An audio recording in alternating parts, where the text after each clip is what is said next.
congregarei todas as nações e as farei descer ao vale de Josafá. E ali entrarei em juízo contra elas por causa do meu povo e da minha herança, Israel, a quem elas espalharam por entre os povos, repartindo a minha terra entre si. Lançaram sortes sobre o meu povo e deram meninos por meretrizes, venderam meninas por vinho que beberam. Que tendes vós comigo, Tiro e Sidom e todas as regiões da Filístia? É isto vingança que quereis contra mim? Se assim me quereis vingar, farei sem demora cair sobre a vossa cabeça a vossa vingança. Visto que levastes a minha prata e o meu ouro, e as minhas joias preciosas metestes nos vossos templos, e vendestes os filhos de Judá e os filhos de Jerusalém aos filhos dos gregos para os apartar para longe dos meus limites, eis que eu os suscitarei do lugar para onde os vendestes e farei cair a vossa vingança sobre a vossa própria cabeça. Venderei vossos filhos e vossas filhas aos filhos de Judá, e esses aos sabeus, a uma nação remota, porque o Senhor o disse. Proclamai isto entre as nações, apregoai guerra santa e suscitai os valentes. Cheguem-se, subam todos os homens de guerra, forjai espadas das vossas relhas e relhas de arado e lanças das vossas podadeiras. Diga o fraco, eu sou forte. Apressai-vos e vinde todos os povos em redor, e congregai-vos para ali, ó Senhor, faze descer os teus valentes. Levantem-se as nações e sigam para o vale de Josafá, porque ali me assentarei para julgar todas as nações em redor. Lançai a foice, porque está madura a seara. Vinde, pisai, porque o lagar está cheio, e os seus compartimentos transbordam, porquanto a sua malícia é grande.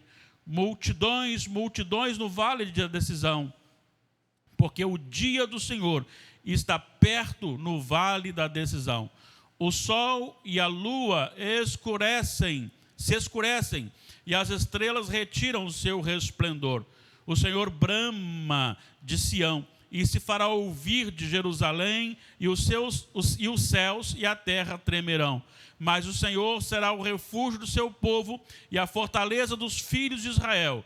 Sabereis assim que eu sou o Senhor vosso Deus, que habito em Sião, meu santo monte, e Jerusalém será santa. Estranhos não passarão por ela.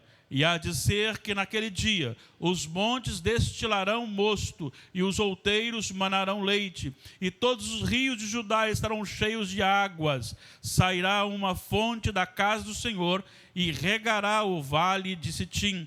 O Egito se tornará em desolação, e Edom se fará um deserto abandonado por causa da violência que fizeram aos filhos de Judá, em cuja terra derramaram sangue inocente. Judá, porém, será habitada para sempre, e Jerusalém de geração em geração. Eu expiarei o sangue dos que não foram expiados, porque o Senhor habitará em Sião. Que o Senhor nos ilumine e nos edifique, em nome de Jesus. Eu quero falar hoje sobre o grande dia do Senhor e as suas implicações. Nós temos olhado de uma forma, ainda que resumida, mas temos visto grandes coisas na exposição do livro de Joel. E nós sabemos que Deus usa, segundo está registrado nas Escrituras, Deus usa as nações ímpias para corrigir o seu povo. E ele não precisa colocar maldade no coração do povo para o povo se levantar contra Israel, contra Judá, mas ele apenas deixa as nações agirem segundo as suas próprias vontades. E por causa de alguns pecados, o Senhor ministrou juízos pontuais na terra de Judá. Primeiro, ele deixou e enviou ali gafanhotos que destruíram a terra. destruíram todas as plantações e com consequências gravíssimas para aqueles que gostavam do entretenimento, da diversão e da bebedeira, com problemas gravíssimos para os próprios trabalhadores, agricultores e com os animais, e consequentemente até mesmo a casa do Senhor, pois as ofertas que deveriam ser levadas, agora não podiam mais ser levadas por falta dos animais e do alimento para os animais.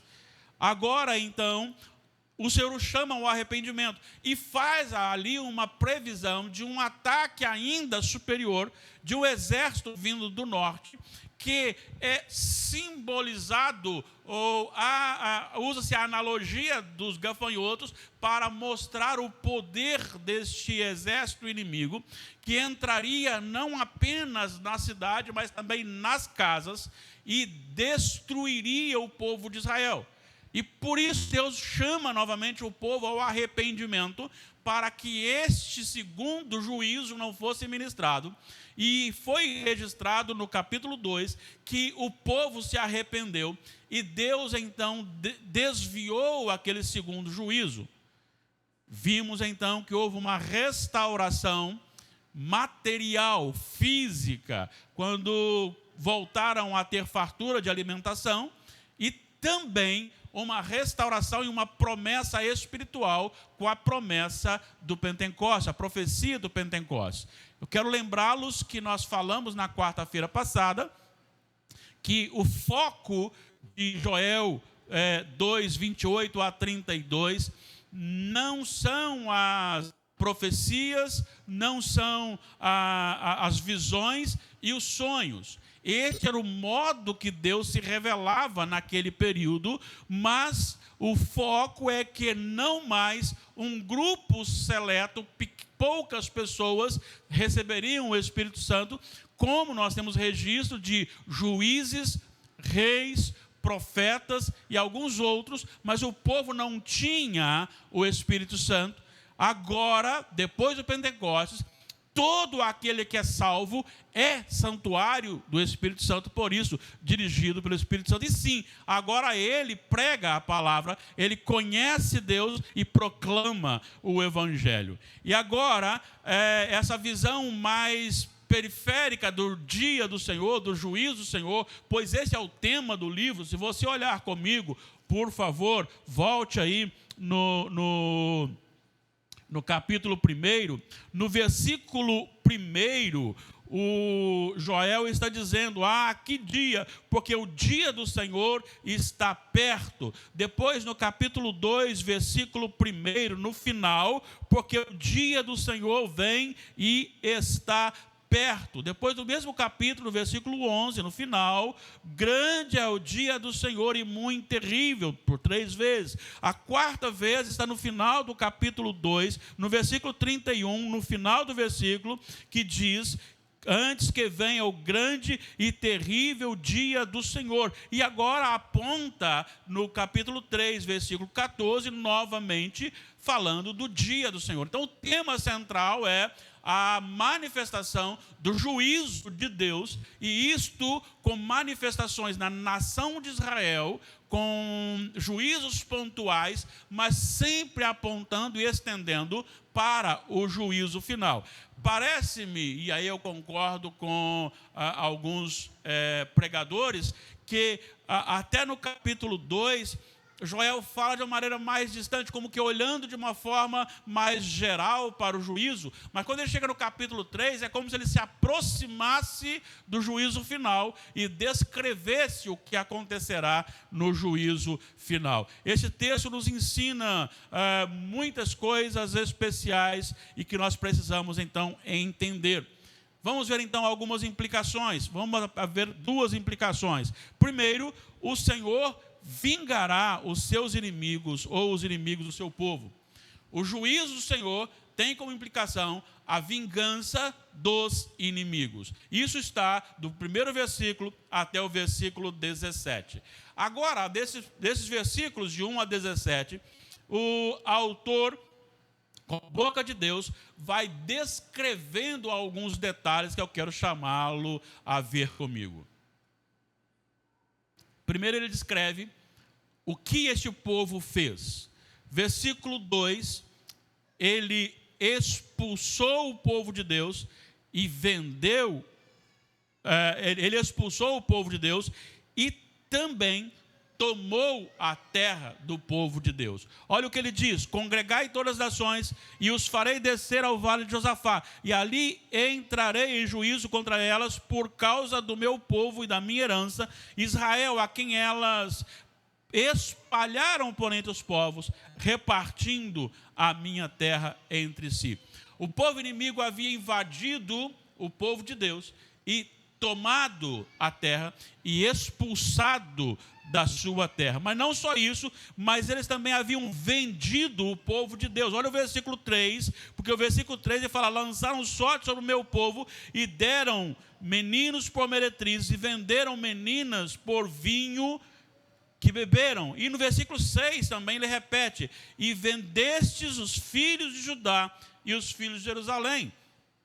Esta tinha sido a ação do povo. Saquearam a casa de Deus e profanaram o nome do Senhor. No versículo 5, visto que levastes a minha prata e o meu ouro e as minhas joias preciosas, metestes nos vossos templos. Esta foi a ação das nações inimigas contra Deus e contra o povo de Deus. A partir de agora, Deus, dentro dessa vingança contra o inimigo, Deus mostra alguns detalhes. Deus mostra nos versículos 1 a 3 que Ele é o juiz desse tribunal. É Deus que está sentado no trono, é aquele que conhece tudo, é aquele que pode tudo, é aquele que tudo vê, que tudo ouve e que tudo pode. E ele então começa a descrever justamente esse juízo, dizendo que esse juízo tem um tempo definido. Não é algo por acaso, não é algo que vou estudar, não é algo que poderá acontecer, mas os versículos 1 e 2, ou melhor, versículo 2 diz: congregarei todas as nações e farei descer ao vale de Josafá. É ali que haverá a batalha, é ali que acontecerá. Deus está dizendo que já tem o lugar definido, o tempo definido deste juízo. Não só o tempo, mas o lugar. Não é uma questão agora de possibilidade de acontecer, mas é algo que iria acontecer, é algo que acontecerá no juízo final. Mas não apenas um lugar e tempo definido, mas o juízo será por causa do povo de Deus. Isso aqui é muito especial, porque você entenderá isso no final de maneira mais clara. Veja, o povo de Deus é o povo que tem que prestar contas a Deus, no sentido de intimidade. E Deus ama o seu povo como seu filho. E quem ama o filho, corrige o filho. E é aqui que Deus, corrigindo o povo, o entregou às nações ímpias. E as nações ímpias, com o seu próprio coração maldoso, com a sua própria corrupção, com a sua própria impiedade, invade e ministra sobre o povo de Deus ações que machucam, ações que envergonham, ações que abatem, como nós já vimos: expulsar, tomar a terra, vender, tomar o ouro do templo, levar para si. Então são ações relacionadas ao povo de Deus. E o Senhor não gosta das pessoas que tocam no seu povo. E ele então agora ministra juízo, porque já que vocês fizeram isso com o meu povo, eu agora ministrarei juízo sobre vocês. O juízo é por causa do povo de Deus. O versículo 2 retrata: congregarei todas as nações e os farei descer ao vale de Josafá, e ali entrarei em juízo contra elas por causa do meu povo. Por causa do meu povo. Mas este juízo também, ele vem como lei de retorno. Interessante, porque Deus diz assim: aquilo que vocês fizeram eu também farei com vocês. Do 4 ao 8, olha o que nós encontramos a respeito de Tiro, Sidom. Vocês estão querendo vingança contra mim? Com a mesma vingança que vocês querem contra mim, eu farei contra vocês. E aí, versículo 5: visto que levastes a minha prata, o meu ouro e as minhas joias preciosas, metestes nos vossos templos. 6: e vendestes os filhos de Judá e os filhos de Jerusalém aos filhos dos gregos, para os apartar para longe dos seus limites. Eis que eu os suscitarei do lugar para onde os vendestes, e farei cair a vossa vingança sobre a vossa própria cabeça. Vocês estão querendo vingar contra mim? Pois eu usarei a mesma vingança contra vocês. Olha o versículo 8: venderei vossos filhos e vossas filhas aos filhos de Judá, e estes aos sabeus, a uma nação remota, porque o Senhor o disse. Vocês fizeram, vocês receberão. Esta é a lei do retorno. O versículo 4 aponta para uma convicção do juízo, porque ele diz: que tendes vós comigo, Tiro e Sidom, todas as regiões da Filístia? É isto vingança que quereis contra mim? Se assim me quereis vingar, farei sem demora cair sobre vós a cabeça, a vossa vingança. É algo que acontecerá, e Deus está dizendo: não adianta correr.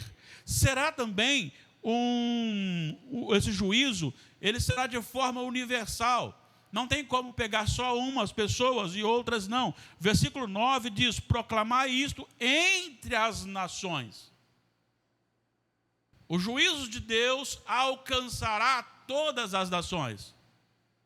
E a gente pode olhar isso quando o próprio Jesus disse que todo joelho se dobrará, toda língua confessará, todos estarão diante do tribunal de Deus, todos, ninguém escapará.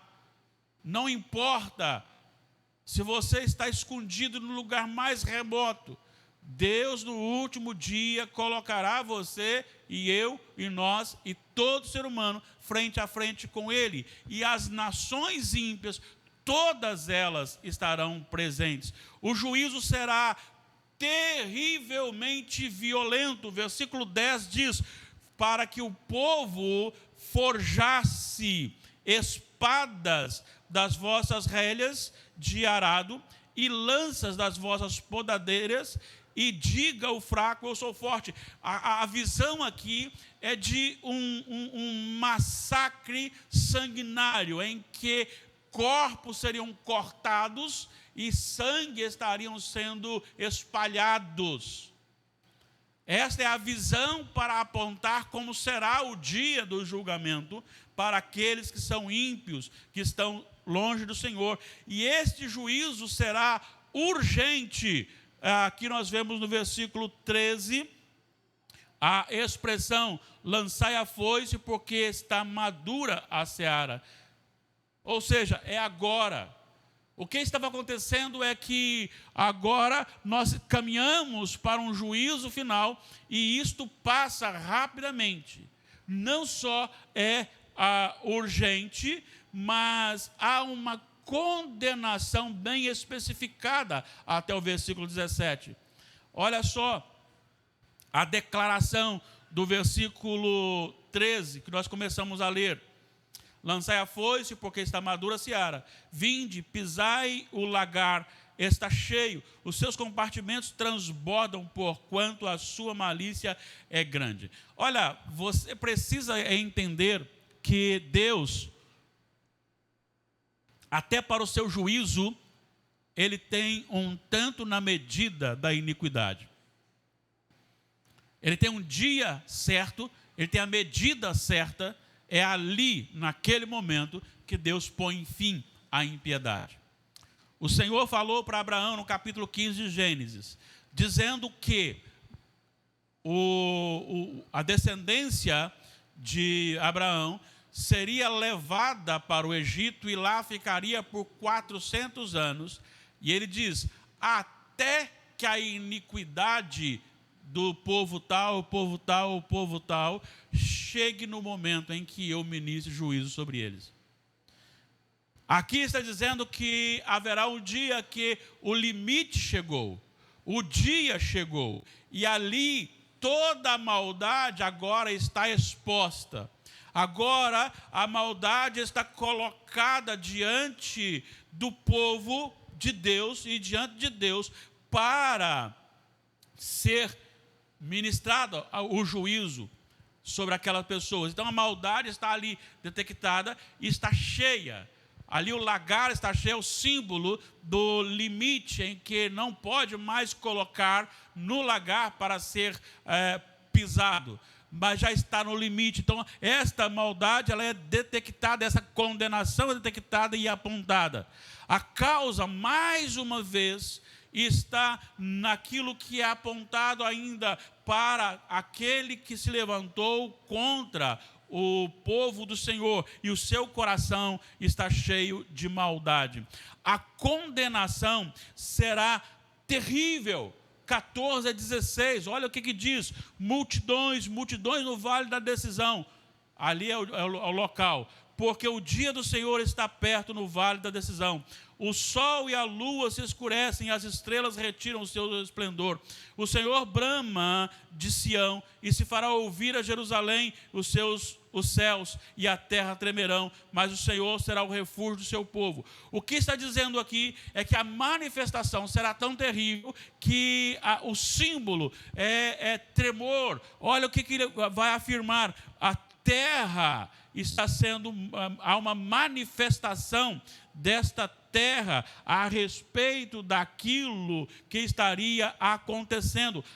O sol, a lua e as estrelas perdem o resplendor. Agora o Senhor brama, e a voz do Senhor faz ouvir em Jerusalém, e os céus e a terra tremerão diante do juízo de Deus.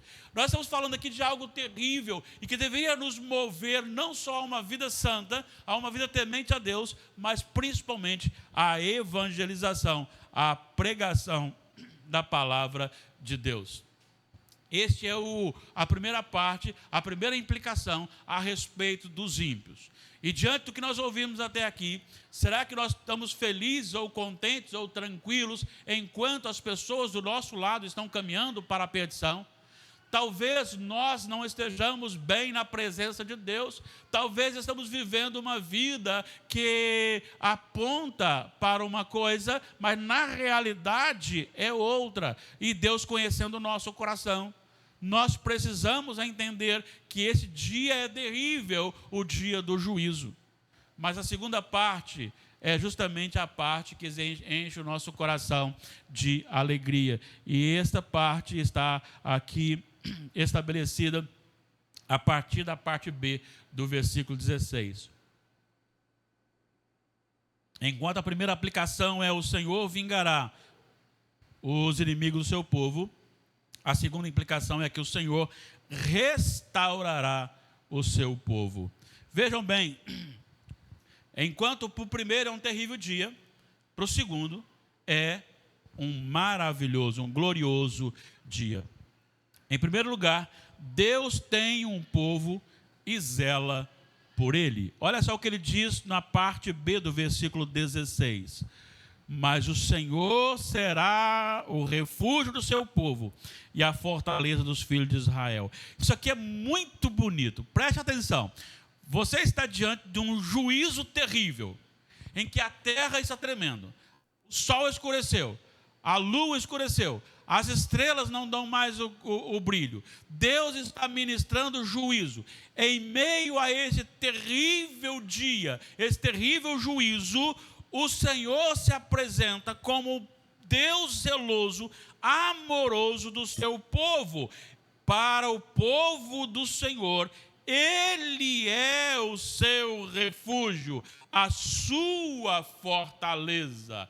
Ou seja, proteção de um abrigo, mas também uma proteção do externo, como uma referência para a defesa. Não apenas isto, mas o Senhor, além de zelar pelo seu povo, Deus trará o seu povo para junto de si. Olha o versículo 17: sabereis assim que eu sou o Senhor vosso Deus, que habito em Sião, meu santo monte, e Jerusalém será santa, estranhos não passarão por ela. Ou seja, o povo de Deus será reunido na cidade de Deus. Isso me faz lembrar do Salmo 46. O Senhor tem uma cidade, a cidade do Senhor não pode ser abalada. É ali, naquele momento do terrível dia, enquanto muitos estarão sofrendo terrivelmente, o povo eleito de Deus, pela graça de Deus, será levado para a presença de Deus, para a cidade de Deus, e nós habitaremos a cidade de Deus, juntamente com o próprio Deus. Bendito seja o Senhor. Mais que isto, Deus, além de zelar pelo seu povo e de trazer o seu povo para junto de si, ainda no versículo 17, Deus ministrará santificação do seu povo. Olha o que ele diz, que ali haverá uma transformação em Sião, meu santo monte, Jerusalém será santa. Ele está falando de pessoas, multidão de povo, eleito de Deus, santificado, purificado pelo Senhor, para habitar juntamente com o Senhor. A santificação ali agora ministrada não é mais uma santificação progressiva, mas é uma santificação total. Hoje nós vivemos também como santos, como santas. Nós vivemos hoje como pessoas separadas para Deus, mas ainda num processo de santificação. Quando nós vamos ministrando dia após dia, eliminação de pecados da nossa vida, buscando obedecer ao Senhor, mas ainda assim pecamos. Mas ali não. Ali nós seremos realmente totalmente santificados, no sentido pleno da palavra, porque nós não mais teremos pecado e não seremos mais movidos pelo pecado. Há uma purificação e uma restauração, não só do povo, mas também da criação. Olha só o que diz o versículo 18: e há de ser naquele dia que os montes destilarão mosto, e os outeiros manarão leite, e todos os rios de Judá estarão cheios de águas. Sairá uma fonte da casa do Senhor, e regará o vale de Sitim. Irmãos, isso aqui nos leva para Apocalipse. O rio que sai do trono do Senhor. A árvore da vida está à margem deste rio. E nós estaremos ali experimentando não só um corpo glorificado, não só um corpo purificado, santificado, mas numa terra restaurada, numa terra purificada. Olha só o que o apóstolo Paulo diz a respeito disso, enquanto esse dia não chega, o que está acontecendo com a terra a respeito desse dia, e também deve governar o nosso coração, porque ele está falando a respeito dos sofrimentos em Romanos capítulo 8, a partir do versículo 18, ele diz: porque para mim tenho por certo que os sofrimentos do tempo presente não podem ser comparados com a glória a ser revelada em nós. Ele está falando do dia. A ardente expectativa, versículo 19, da criação, aguarda a revelação dos filhos de Deus. A criação aguarda a revelação dos filhos de Deus, diz ele. E por quê? Pois a criação está sujeita à vaidade, não voluntariamente, mas por causa daquele que a sujeitou. A terra foi amaldiçoada por causa do pecado de Adão. E agora a terra aguarda, olha o que ele diz: na esperança de que a própria criação será redimida do cativeiro da corrupção, para a liberdade da glória dos filhos de Deus. O que Paulo está dizendo é justamente o que Joel havia dito há 8 séculos antes. Aquilo que estava sendo proclamado ali a terra será totalmente restaurada.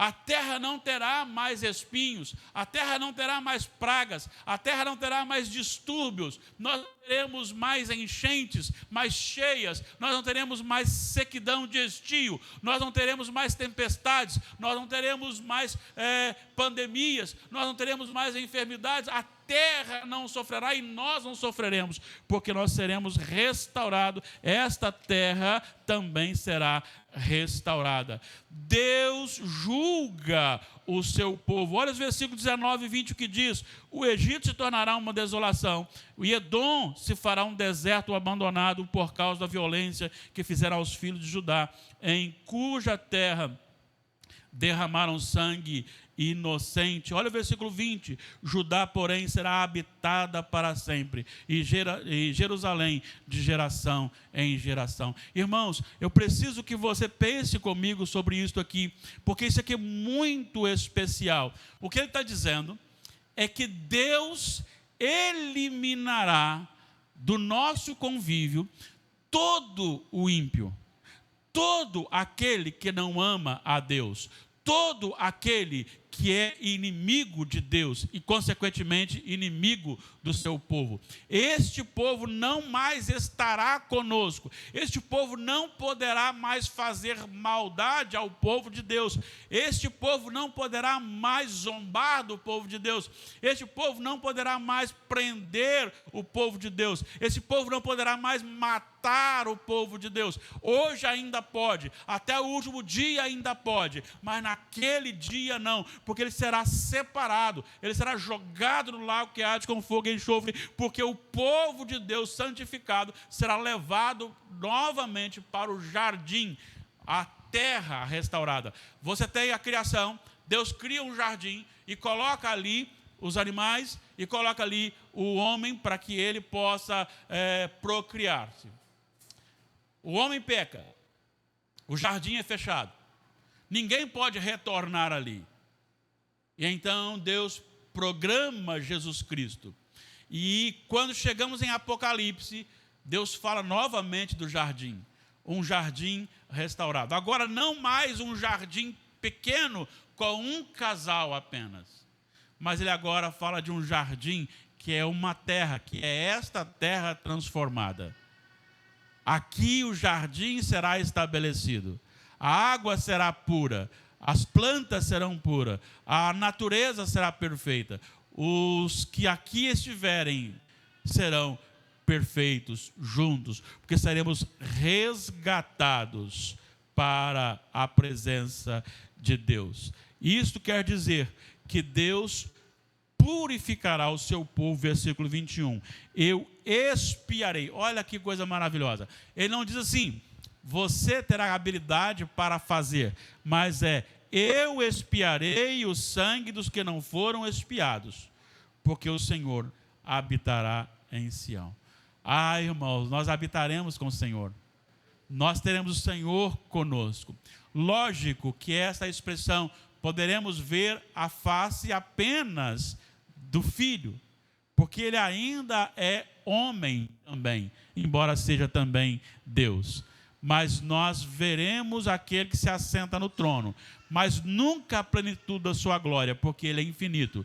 Deus é infinito, e Deus se revelará a nós como povo dele, diariamente, constantemente, eternamente, e nós experimentaremos isso do Senhor como um povo redimido, purificado para sempre. Nunca mais cairemos, nunca mais pecaremos, e estaremos então para sempre com o Senhor. Eu encerro com algumas aplicações apenas com leitura. Jesus disse que é bem-aventurado aquele que sofre por causa do Evangelho. Deus não está dormindo, Ele vê o que estão fazendo com o seu povo e Ele julgará este povo. Segundo, o julgamento será real e terrível para quem não entregar a sua vida a Jesus. Tudo que fazemos e registramos na nossa vida está registrado nos livros simbólicos, lógico, de Deus. Terceiro, Deus tem o dia certo e o lugar certo para o juízo final. Assim como Ele tinha o dia certo e o lugar certo para o nascimento do Messias, Ele o tem também para o juízo final. É só uma questão de tempo.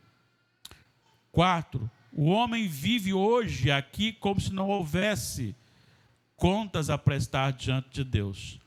No entanto, todos nós compareceremos perante o tribunal de Deus, tendo as nossas ações registradas para avaliação do Senhor. 5. O mesmo dia pode ser terrível ou glorioso. Depende da sua decisão aqui e agora. Se eu não quero Cristo, terrível dia. Se eu me humilho arrependido e quero Cristo, glorioso dia. 6. Todos os que zombam do povo de Deus será vingado e separado. Os ímpios não mais habitarão a mesma terra dos crentes. 7. E final. Deus julgará a nossa causa, nos restaurará plenamente e nos reunirá numa terra recriada, purificada, transformada, sem a maldição do pecado, um jardim restaurado. Nunca mais seremos prejudicados pelos ímpios, nunca mais pecaremos contra o Senhor, nunca mais sofreremos as consequências do pecado. Olha a grandeza para a nossa vida que estava registrado ali num livro tão pouco lido. Que o Senhor nos abençoe, que o Senhor nos faça entender isto e que o Senhor reavive a sua obra no nosso coração, para que possamos viver de tal forma que o Senhor seja reconhecido na nossa vida, hoje e sempre. Deus nos abençoe. Amém. Coloquemos